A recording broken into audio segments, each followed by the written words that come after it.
On voulait votre regard sur ce qui s'est passé à l'Assemblée nationale cette semaine. Les députés ont adopté toute une série d'amendements pour taxer les multinationales, cette fois-ci vraiment, leurs bénéfices exceptionnels. C'est pas votre proposition, ça, mais quand même, ça va dans le sens, selon les promoteurs de ces mesures, d'une plus grande justice fiscale.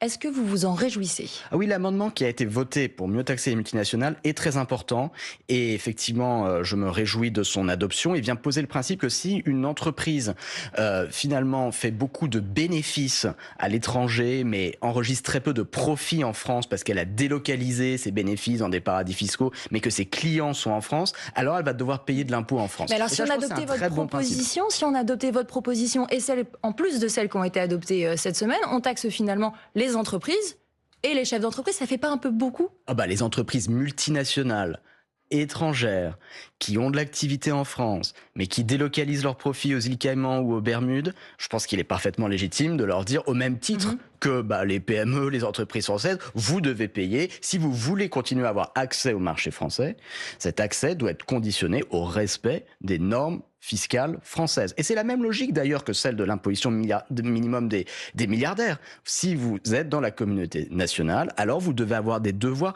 au même titre que les autres catégories sociales. Parce que j'insiste bien sur le fait qu'avec l'impôt plancher de 2% que je soutiens, c'est pas de matraquer les ultra-riches, c'est pas de leur demander de payer plus que le reste de la population, c'est simplement de leur dire vous ne devriez pas pouvoir payer moins. Et ça, je pense que tous les Français, ou presque, sont d'accord avec ce principe. Gabriel Zucman, le Parti socialiste qui défendait votre taxe il y a encore quelques mois, propose désormais une version allégée, c'est comme ça qu'on la dénomme désormais, avec une taxe à 3% au lieu de 2%, qui va s'appliquer à plus de monde, surtout ceux qui ont un patrimoine global net qui dépasse 10 millions d'euros, pas 100 000 euros comme vous le proposiez. Est-ce que vous êtes d'accord avec les élus de Jean-Luc Mélenchon qui disent qu'aujourd'hui, cette taxe est une passoire, qu'elle est inutile? Alors, deux choses. Premièrement, je me réjouis du fait que le principe de l'impôt plancher soit un acquis. C'est important parce que ça vient cibler l'effort sur les personnes qui sont à la fois extrêmement riches et sur celles qui, parmi les très riches, payent peu d'impôts aujourd'hui. Parce que toute l'idée de l'impôt plancher, c'est que vous allez devoir payer la différence par rapport à 2% ou 3%. Donc ça, c'est un acquis très important. Deuxièmement, le problème principal avec le dispositif proposé par le Parti socialiste, c'est qu'il vient créer des échappatoires, puisqu'il permet aux personnes, par exemple, dont la fortune est constituée d'actions dans des entreprises qu'ils possèdent à plus de 51%, d'échapper à l'impôt.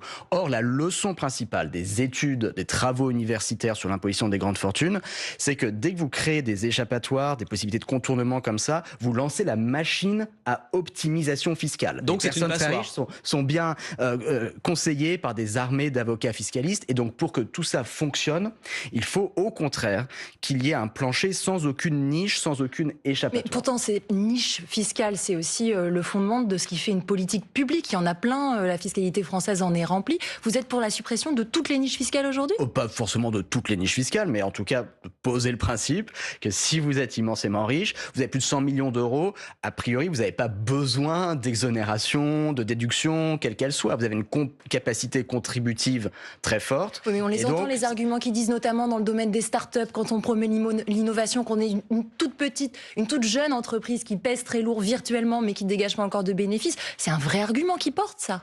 C'est un argument qu'il faut entendre, mais qu'il faut replacer d'abord dans le cadre statistique d'ensemble. C'est-à-dire que le rendement moyen de la fortune des personnes qui ont plus de 100 millions d'euros de patrimoine, c'est 6%.